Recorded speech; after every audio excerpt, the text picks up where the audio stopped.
Assalamualaikum warahmatullahi wabarakatuh. Perkenalkan, kami dari kelompok 11 izin mempresentasikan mengenai subtema sistem perhitungan biaya untuk produk gabungan. Adapun anggota kelompok kami yang terdiri dari 4 anggota.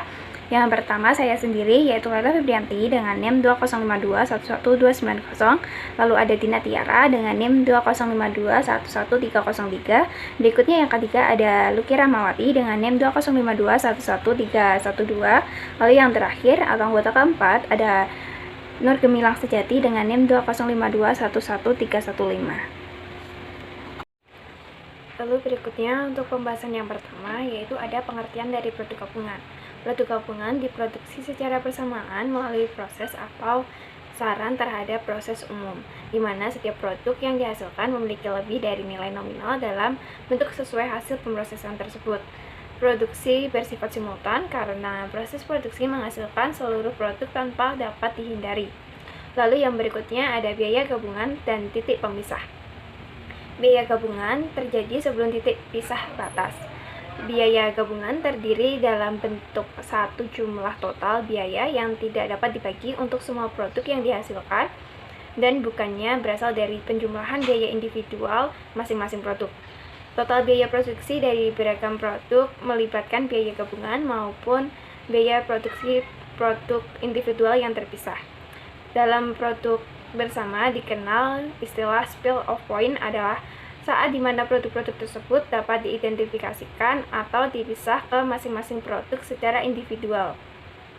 Setelah spill off point atau titik pisah tersebut dapat dijual pada titik pisah atau secara langsung, dan dapat juga dijual setelah pisah atau setelah proses lebih lanjut untuk mendapatkan produk yang lebih menguntungkan. Biaya yang dikeluarkan untuk memproses produk lebih lanjut disebut biaya proses lanjutan atau biaya setelah titik pisah atau severable cost. Untuk selanjutnya ada akuntansi untuk produk sampingan. Produk sampingan adalah antara satu atau berbagai jenis produk yang dihasilkan dari proses produksi secara simultan, tetapi nilainya relatif kecil apabila dibandingkan dengan produk lain atau produk utamanya. Umumnya hal ini digunakan untuk mendefinisikan suatu produk dengan nilai total yang relatif kecil dan dihasilkan secara simultan atau bersama dengan produk lain yang nilai totalnya lebih besar. Kemudian terdapat berbagai metode yang digunakan, antara lain yang pertama ada metode tanpa alokasi biaya. Produk sampingan setelah melewati titik pemisah dapat langsung dijual tanpa melalui proses lebih lanjut. Kemudian dikategorikan sebagai penjualan dengan metode penjualan atau pendapatan kotor. Namun begitu, setelah melewati titik pemisah, hasil penjualan produk sampingan harus dikurangi dengan beban administrasi dan pemasaran, serta biaya pemrosesan yang diperlukan. Dengan cara tersebut dapat dikategorikan sebagai penjualan dengan metode penjualan atau pendapatan bersih. Perlakuan atas hasil penjualan produk sampingan berdasarkan metode tanpa alokasi biaya, antara lain yang pertama ada penambahan pendapatan non-operasional, yang kedua ada penambahan pendapatan penjualan, yang ketiga ada pengurangan beban pokok penjualan, dan yang terakhir yang keempat ada pengurangan biaya produksi. Pembahasan berikutnya yaitu metode penjualan atau pendapatan kotor. Contoh ilustrasi yang dapat kita berikan yaitu dari PT Makmur Abadi sebagai perusahaan yang menghasilkan berbagai jenis produk utama dan produk sampingan.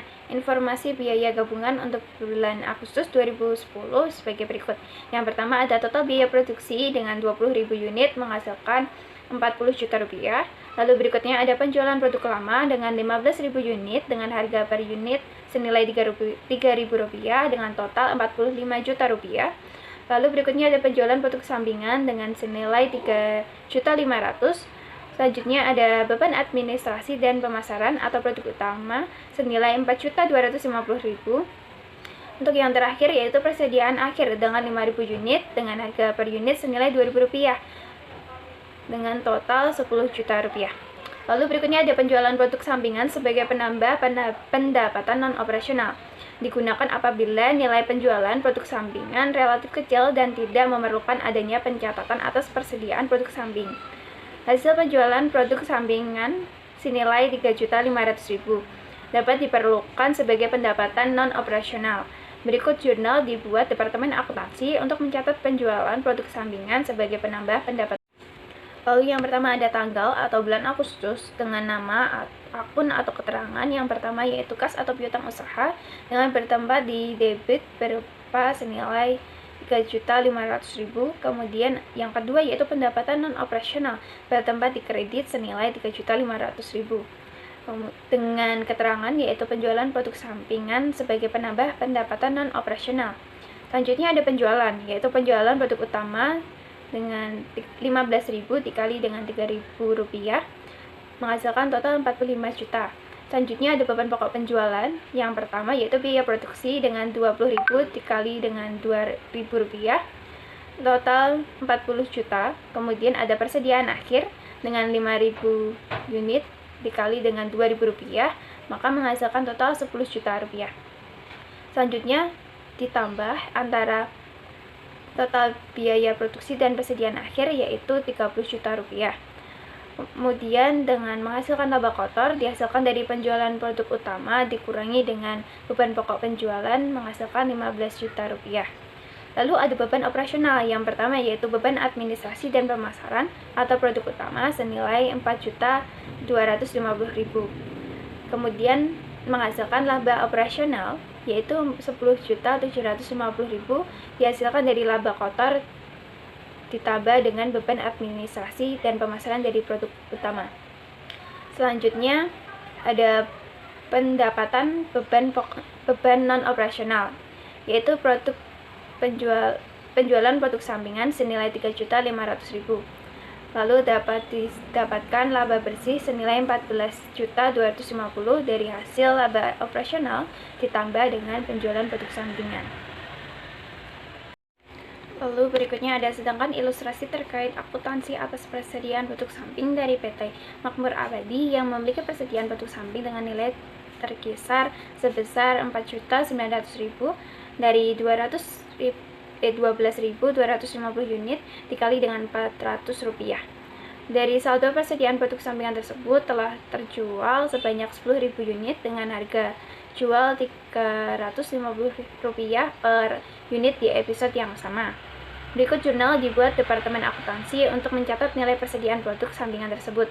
Dari tanggal yaitu Agustus, nama akun dan keterangan yang pertama yaitu persediaan produk sampingan bertempat di debit yaitu senilai 4.900.000. Lalu yang kedua ada pendapatan non operasional bertempat di kredit yaitu 4.900.000 rupiah dengan keterangan pencatatan nilai persediaan produk sampingan. Berikut ayat jurnal yang dibuat Departemen Akuntansi untuk mencatat realisasi penjualan produk sampingan sebesar 3.500.000 dari 10.000 unit dikali dengan 350 rupiah dari nilai persediaan produk sampingan sebesar 4 juta rupiah dari 10.000 kali 400 rupiah. Lalu ya dengan tanggal atau bulan Agustus, nama akun dan keterangan yang pertama yaitu kas atau piutang usaha bertempat di debit sebesar 3.500.000 dan yang kedua yaitu pendapatan non operasional yaitu bertempat di debit juga senilai 500.000. Selanjutnya yaitu persediaan produk sampingan bertempat di kredit yaitu 4 juta rupiah. Kemudian dengan keterangan penjualan produk sampingan. Poin yang B yaitu penjualan produk sampingan sebagai penambahan pendapatan penjualan, yaitu dari produk utama, di mana hal ini akan berdampak pada meningkatnya laba kotor. Besarnya nilai laba bersih yang telah dihasilkan dengan cara ini sama dengan besarnya nilai laba bersih yang dihasilkan saat mengakui penjualan produk sampingan sebagai penambahan pendapatan non-operasional. Berikut jurnal yang dibuat oleh akuntansi untuk mencatat penjualan produk sampingan sebagai penambahan pendapatan penjualan dari produk yang utama.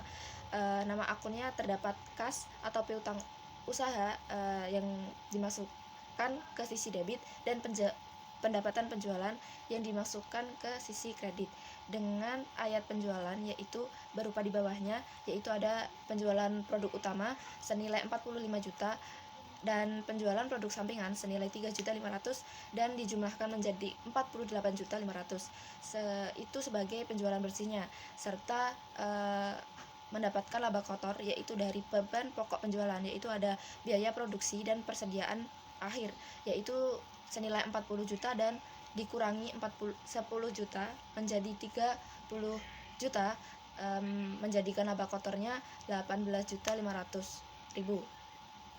Serta beban operasional ada beban administrasi dan pemasaran, yaitu produk utama, dengan senilai jumlah uang 4.250.000 dikurangi dengan 18.500.000 menjadi laba bersihnya yaitu 14.250.000. Poin yang C yaitu penjualan produk sampingan sebagai pengurangan beban pokok penjualan. Dari hasil penjualan produk sampingan akan meningkatkan nilai laba kotor karena berkurangnya nilai beban pokok penjualan. Besarnya nilai laba bersih yang dihasilkan saat mengakui penjualan produk sampingan sebagai penambahan pendapatan non-operasional dan penambahan pendapatan penjualan dari produk yang utama. Ini ada jurnal dengan nama akun kas sebagai piutang usaha, yaitu masuk ke sisi debit sejumlah 3.500.000 dan ada beban pokok penjualan masuk ke kredit sisi kredit dengan jumlah 3.500.000 serta ayat penjualannya berisi penjualan produk utama dengan sejumlah uang 45 juta serta beban pokok penjualan yaitu ada biaya produksi senilai 40 juta, persediaan akhir dikurangi persediaan akhir yaitu sejumlah 10 juta dan dikurangi lagi penjualan produk sampingan senilai 3.500.000 menghasilkan 26.500.000. Itu dikurangi dengan penjualan produk utama tadi dan mendapatkan laba kotor senilai 18.500.000 serta beban operasional berupa beban administrasi dan pemasaran atau produk utama senilai 4.250.000 itu dikurangi dengan laba kotor tadi dan menghasilkan laba bersih yaitu senilai 14.250.000. Poin yang D yaitu penjualan produk sampingan sebagai pengurangan biaya produksi, yaitu di mana berkurangnya biaya produksi dapat memberikan dampak pada lebih rendahnya biaya yang dibebankan untuk memperoleh laba bersih. Berikut adalah jurnal dari penjualan produk sampingan sebagai pengurangan biaya produksi, dan di bawahnya ada ayat penjualan, yaitu yang pertama ada penjualan produk utama senilai 45 juta dan ada beban pokok penjualan berupa biaya produksi senilai 40 juta dan dikurangi penjualan produk sampingan senilai 3.500.000 menghasilkan biaya produksi yaitu biaya bersih senilai 36.500.000 serta persediaan akhir senilai 9.125.000 itu dikurangi menjadi 27.375.000 itu dikurangi dengan itu menjadi beban pokok penjualan bersih. Nah, penjualan produk utama dikurangi dengan beban pokok penjualan bersih dan menjadikan laba kotor senilai 17.625.000 serta beban operasional berupa beban administrasi dan pemasaran atau produk utama senilai 4.250.000 itu dikurangi dan menjadikan laba bersih senilai 13.375.000. Metode selanjutnya yaitu metode penjualan pendapatan bersih.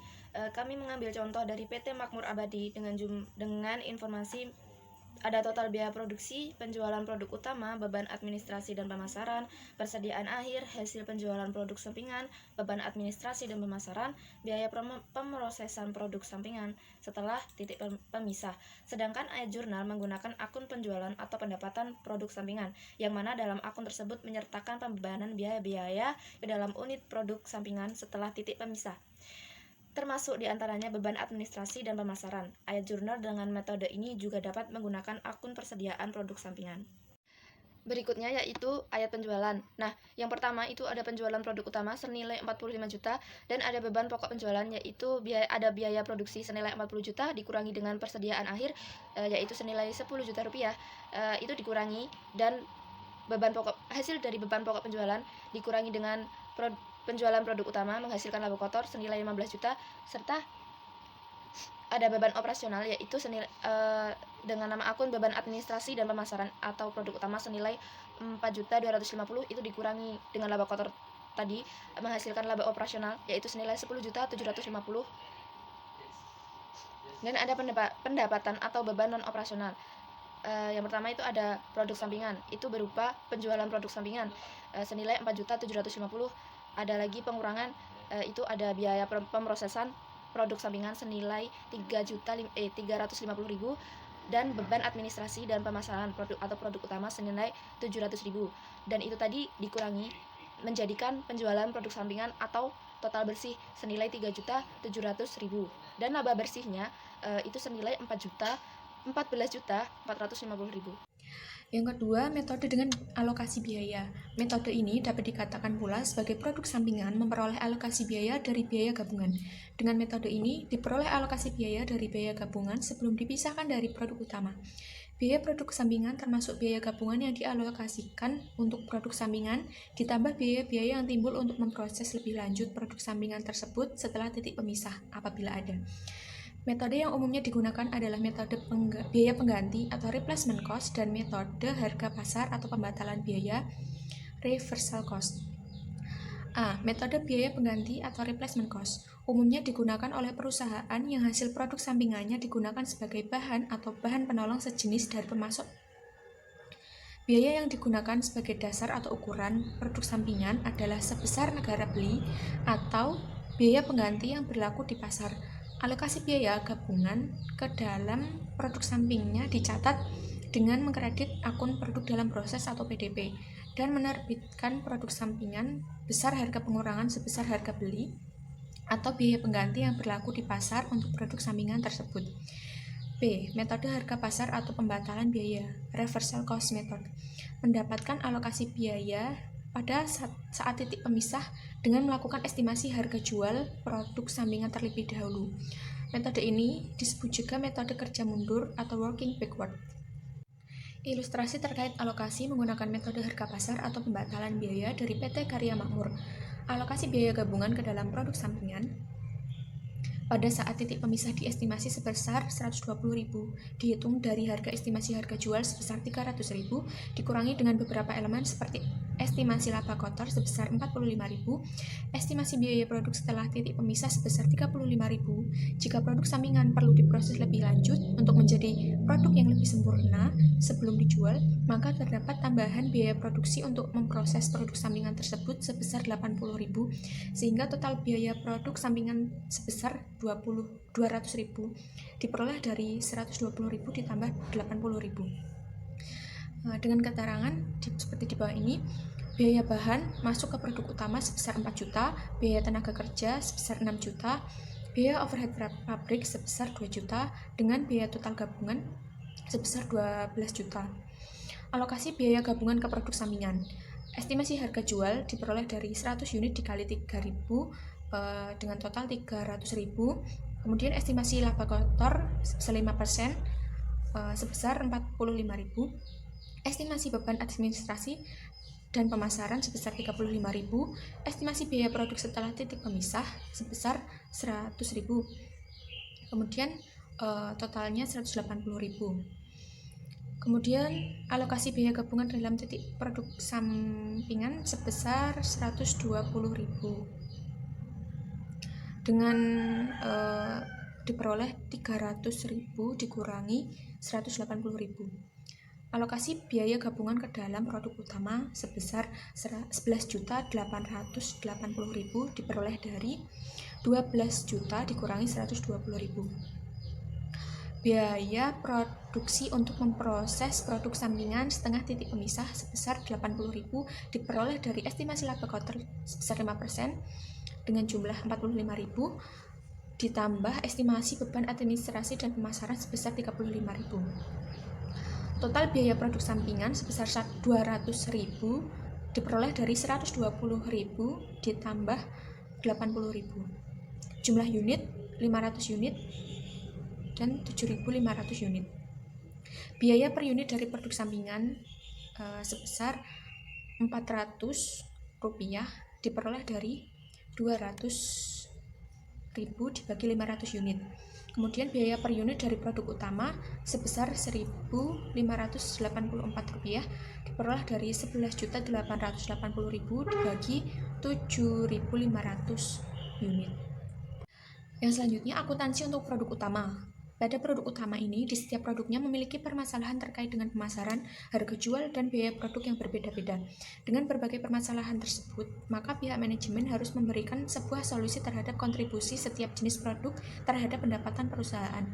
Biaya gabungan harus dialokasikan secara tepat untuk setiap jenis produknya guna untuk menghitung jumlah besarnya nilai persediaan yang disajikan pada laporan keuangan atau neraca dan nilai pendapatan penjualan dilaporan laba rugi.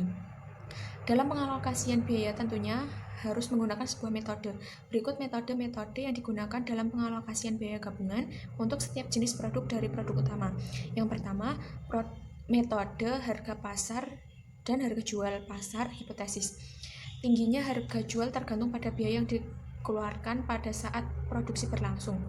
Dengan demikian, jika perkiraan harga jual dan biaya pemrosesan dapat akurat, maka pada metode harga jual akan menghasilkan perkiraan presentasi laba kotor yang sama untuk setiap jenis produk dari produk utama. Berikut ilustrasi dari penggunaan metode harga jual pasar pada PT Tri Rasa Sukses sebagai perusahaan yang bergerak dalam bidang pengolahan daging sapi. Perusahaan memproduksi 3 jenis produk utama yaitu bakso, sosis, dan burger kemasan. Dalam rangkaian aktivitas untuk memproses produk-produk tersebut, perusahaan mengeluarkan biaya gabungan sebesar 16 juta. Harga jual per unit untuk bakso sebesar 1.000, sosis sebesar 1.500, dan burger sebesar 1.750. Jumlah unit kemasan yang dihasilkan bakso sebanyak 5.000 kemasan, sosis sebanyak 7.500 kemasan, dan burger sebanyak 6.000 kemasan. Berikut merupakan tabel dari alokasi biaya gabungan ke produk utama dengan menggunakan metode harga jual pasar. Produk gabungan yang pertama, bakso, dengan jumlah unit kemasan sebesar 5.000, kemudian harga jual per unit kemasan sebesar 1.000, nilai penjualan dalam rupiah diperoleh dari harga jual unit kemasan dikali harga jual per unit kemasan, sehingga memperoleh sebesar 5 juta dengan persen 19%. Alokasi biaya gabungan diperoleh dari persen dikali biaya gabungan sehingga memperoleh 3.040.000. Kemudian sosis, jumlah unit kemasan sebesar 7.500, harga jual per unit kemasan sebesar 1.500, nilai penjualan sebesar 11.250 dengan persen 42%. Alokasi biaya gabungan sebesar 6.720.000. Burger dengan jumlah unit kemasan 6.000, harga jual per unit kemasan sebesar 1.750, dan nilai penjualan dalam rupiah sebesar 10.500.000 dengan persen 39%. Alokasi biaya gabungan sebesar 6.240.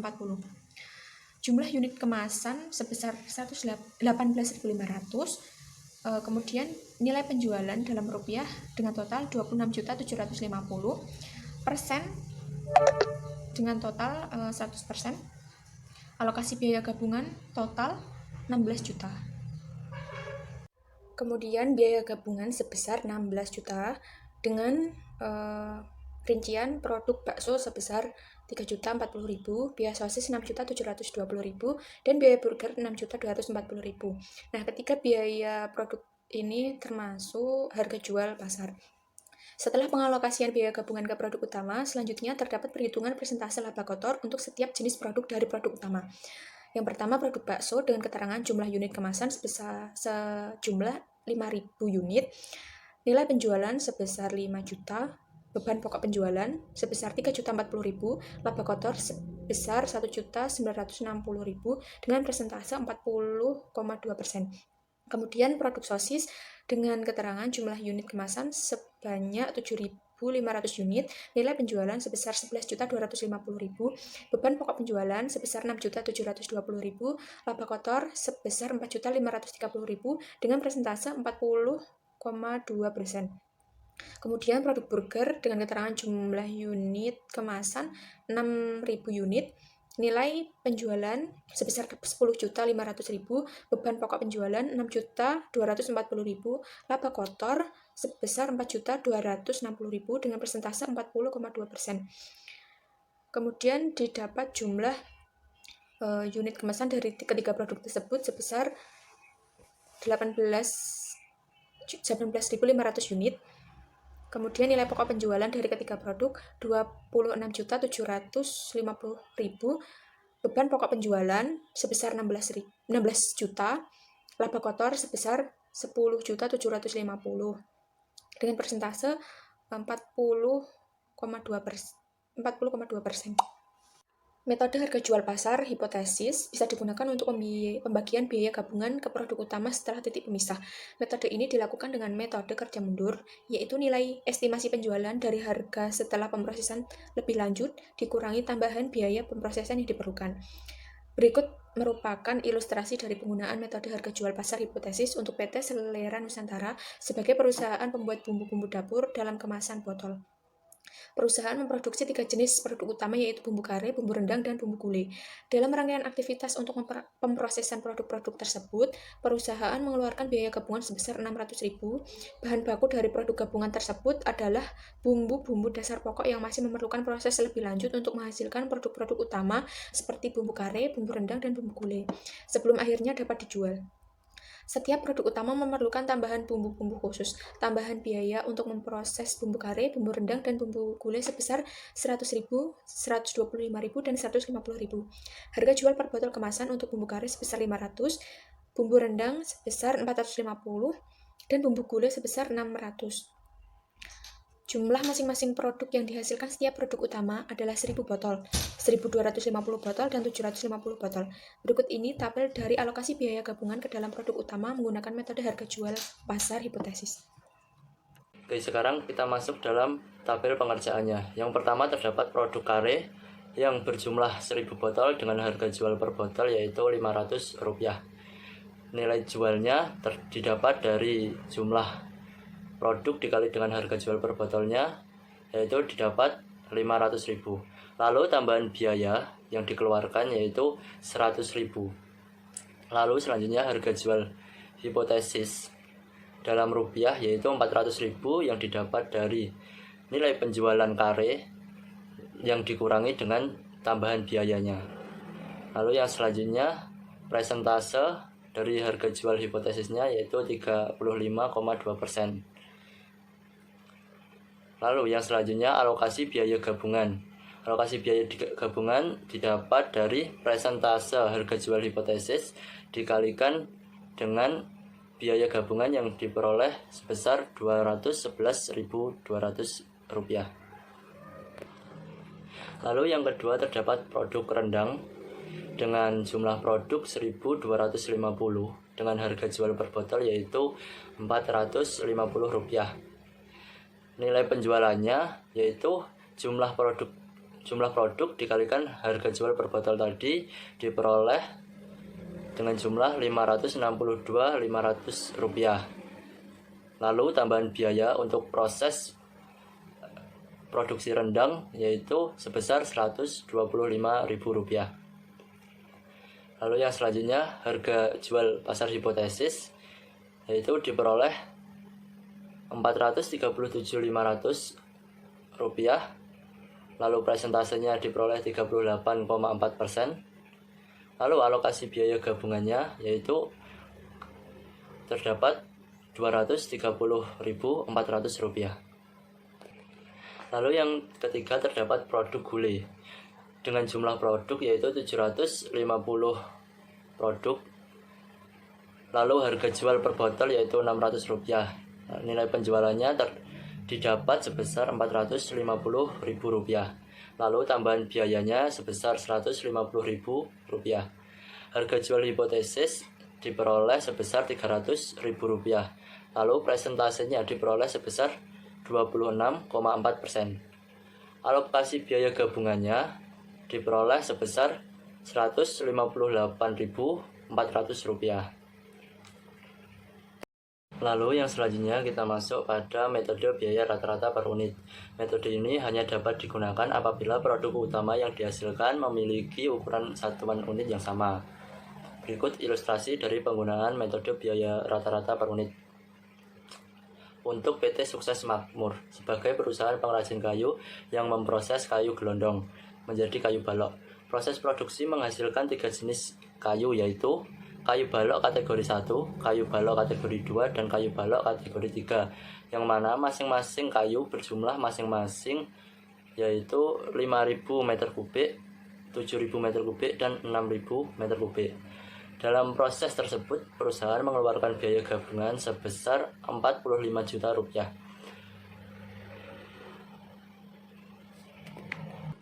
Lalu selanjutnya kita masuk pada perhitungannya, yaitu rumus dari biaya rata-rata per unit adalah total biaya gabungan dibagi dengan total unit yang diproduksi, yaitu 45 juta dibagi dengan 5.000 tambah 7.000 tambah 6.000 meter kubik. Dari perhitungan tersebut diperoleh hasil yaitu Rp2.500 per meter kubik.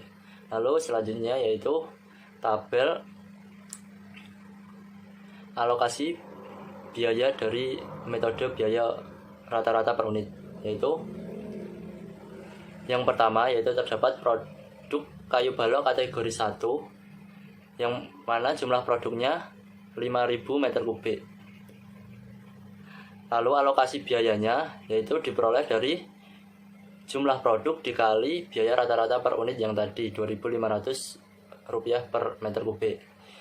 Jadi 5.000 dikali 2.500 per meter kubik sama dengan diperoleh yaitu Rp12.500.000. Lalu yang kedua yaitu terdapat kayu balok kategori 2 yang mana jumlah produknya 7.000 meter kubik dikalikan dengan Rp2.500, didapat alokasi biaya gabungannya 17.500.000 rupiah. Lalu yang ketiga terdapat kayu balok kategori 3 jumlah produknya 6.000 meter kubik dikalikan dengan 2.500, diperoleh alokasi biaya gabungannya yaitu sebesar 15 juta rupiah. Lalu dari perhitungan tersebut jumlah produk total yaitu 18.000 meter kubik dengan jumlah alokasi biaya gabungan yaitu 45 juta rupiah. Lalu selanjutnya terdapat bagan yang menggambarkan pengalokasian biaya gabungan dari metode rata-rata per unit yang tadi.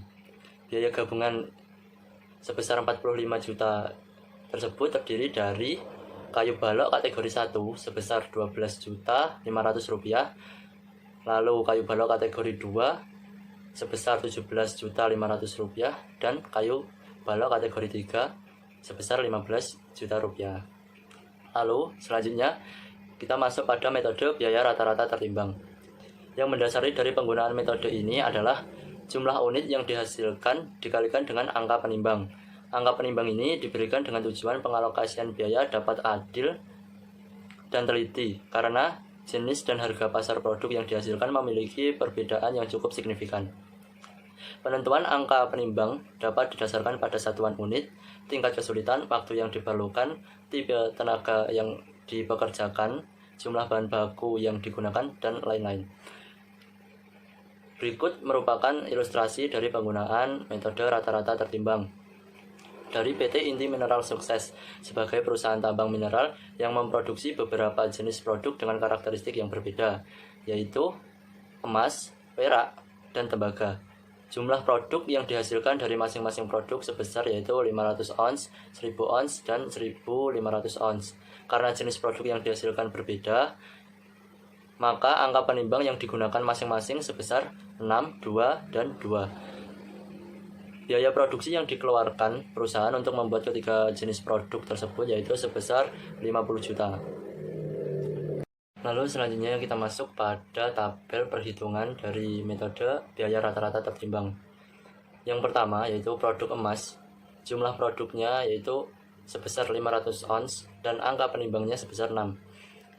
Lalu jumlah produk tertimbang didapat dari jumlah produk dikalikan dari angka penimbangnya, yaitu 500 dikali 6 didapatkan yaitu 3000 ons dengan presentase 37,5%. Lalu alokasi biaya gabungannya diperoleh dari presentase jumlah produk tertimbang dikalikan dengan biaya gabungan, yaitu 37,5% dikalikan dengan 50 juta didapat hasil Rp18.750.000. Lalu produk yang kedua yaitu perak. Jumlah produknya sebesar 1000 ons, lalu angka penimbang yang digunakan yaitu 2. Lalu jumlah produk tertimbang sebesar 2000 ons dengan presentase 25%. Lalu alokasi biaya gabungannya didapat dengan jumlah Rp12.500.000. Lalu produk yang ketiga yaitu tembaga, jumlah produknya yaitu 1.500 ons dengan angka penimbang 2. Lalu jumlah produk tertimbangnya sebesar 3.000 ons, presentasenya sebesar 37,5%. Lalu alokasi biaya gabungan yang didapat yaitu sebesar Rp18.750.000. Dari hasil perhitungan tersebut, jumlah produk total yaitu sebesar 3.000 ons, lalu jumlah produk tertimbangnya 100%, dan jumlah alokasi biaya gabungannya yaitu sebesar 50 juta. Berikut adalah bagan yang menjelaskan tentang biaya gabungan dari tabel di atas, yaitu biaya gabungan 50 juta ini terdiri dari emas Rp8.750.000, perak Rp12.500.000, dan tembaga Rp18.750.000. Selanjutnya kita masuk pada metode yang keempat, yaitu metode unit kuantitatif. Pengalokasian biaya gabungan yang dilakukan terhadap setiap jenis produk dilakukan dengan membagi setiap produk dengan total produk gabungan dan mengalihkan hasilnya dengan total biaya gabungan. Dalam metode unit kuantitatif ini, dasar dari alokasi biaya gabungan pada produk adalah satuan unit yang sama, misalnya kilogram, meter, galon, barel, liter, dan lain-lain. Jika suatu produk mempunyai satuan yang berbeda, maka satuan tersebut harus dikonversikan menjadi satuan yang sama. Lalu berikutnya merupakan ilustrasi dari penggunaan metode unit kuantitatif pada PT Bumi Sukses Pertiwi sebagai perusahaan tambang minyak yang menghasilkan beberapa jenis produk utama, yaitu gasolin, bensin, kerosin, minyak pelumas, dan minyak bakar. Dari beberapa jenis produk tersebut memiliki satuan unit yang berbeda, maka harus dikonversikan terlebih dahulu untuk penyamaan satuan unit menjadi satuan barel. Jumlah barel dari masing-masing produk utama tersebut yaitu gasolin sebesar 8.700 barel, bensin sebesar 1.400 barel, kerosin sebesar 3.200 barel, minyak pelumas sebesar 900 barel, dan minyak bakar sebesar 15.600 barel, dengan total biaya yang dikeluarkan sebesar Rp25 juta. Berikut merupakan tampilan alokasi biaya gabungan ke produk utama menggunakan metode kuantitatif. Untuk produk yang pertama yaitu gasolin, jumlah produk sebesar 8.700 barel dengan presentase 29,2%. Lalu alokasi biaya gabungan diperoleh dari persentase tadi 29,2% dikalikan dengan biaya gabungan sebesar Rp25 juta, diperoleh alokasi biaya gabungan sebesar Rp7.300.000. Lalu yang kedua yaitu bensin, jumlah produknya yaitu sebesar 1.400 barel dengan presentase 4%. Alokasi biaya gabungan yang didapat yaitu sebesar Rp1.175.000. Lalu yang ketiga terdapat kerosin, jumlah produknya sebesar 3.200 barel dengan presentase 10,7%.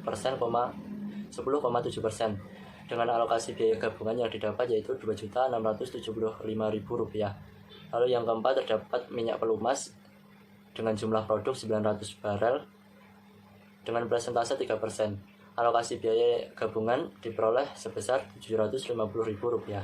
Lalu yang kelima terdapat minyak bakar dengan jumlah produk 15.600 barel dengan presentase 52,4%, dengan jumlah alokasi biaya gabungan sebesar Rp13.100.000. Dari jumlah produk tersebut didapatkan 29.800 barel dari jumlah masing-masing produk yang diproduksi. Lalu presentase terdapat 100%. Lalu alokasi biaya gabungan sebesar Rp25 juta. Lalu di bawahnya terdapat bagan, yaitu terdapat bagan dari biaya gabungan sebesar Rp25 juta, terdiri dari gasolin sebesar Rp7.300.000, bensin Rp1.175.000, kerosin sebesar Rp2.675.000, minyak pelumas sebesar Rp750.000, dan minyak bakar sebesar Rp13.100.000.